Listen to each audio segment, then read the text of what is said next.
Hello everyone, so I just finished watching Ghosted on Apple TV. So this one is just a little under 2 hours long, comes in at PG-13, directed by Dexter Fletcher, and it stars Chris Evans, Anna de Armas, Adrian Brody, and it has a ton of cameos that surface within it too. That I'll talk about a little later on in the review, but I'm not going to say who makes cameo appearances for spoiler's sake. Of course, this will be spoiler free, but just a really short and sweet review for this one coming up. So yes, let me get into it. So the premise of this movie is that Cole, played by Chris Evans, falls head over heels for enigmatic Sadie, which is played by Anna de Armas, but then makes the shocking discovery that she's part a secret agent. Before they can decide on a second date, Cole and Sadie are swept away on an international adventure to save the world.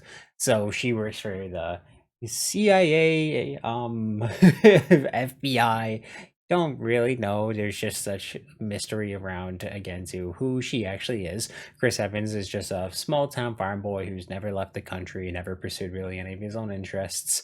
And yeah, it's up to them to, again, to find love within one each other after just, again, to finding out that neither of them were like nowhere near who they thought that they were going to be. All while again to being hunted down by arms dealers who are very, very dangerous and want them very, very dead. Again, to it's a simple premise that was kind of flipped upside down, where Chris Evans is kind of like the helpless damsel in distress sort of thing, and Anna de Armas now is the one who has all the tools to get the job done, and of course make certain that he's not harmed within the process. But again, too, they wish each other a lot of harm because there's a lot of lies and just a lot of drama that they have to hash out within this movie. So again, too, it's super over the top, it's super unrealistic, it's just a lot and probably too much of everything, whether it be again to just its commentary, a lot of its jokes, a lot of its humor, a lot of its over the top action, and a lot of its over the top romance that they throw within it. The acting, of course, is nothing special, but both of them bring a lot of charisma to the roles that make this a fun movie for the most part to watch. There's definitely not a whole lot special to really say about the plot. It unfolds pretty much exactly the way that you think it would. Don't get to know really anything about the side characters. Again, too, everything is just massively over the top. Even too, when it comes to the cameos, a lot of them are pretty funny for the most part, but you don't really get to know anything about them. It was just little shoehorned in to kind of make this movie have some MCU appeal in a lot of ways.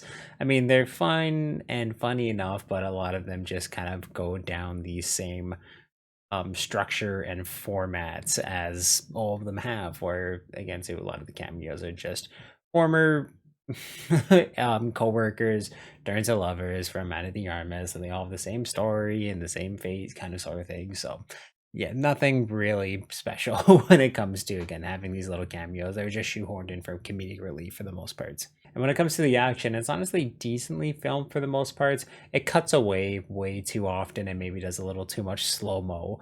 But when it comes to, again, to the angles that they film it at and some of the choreography, it's really, really good.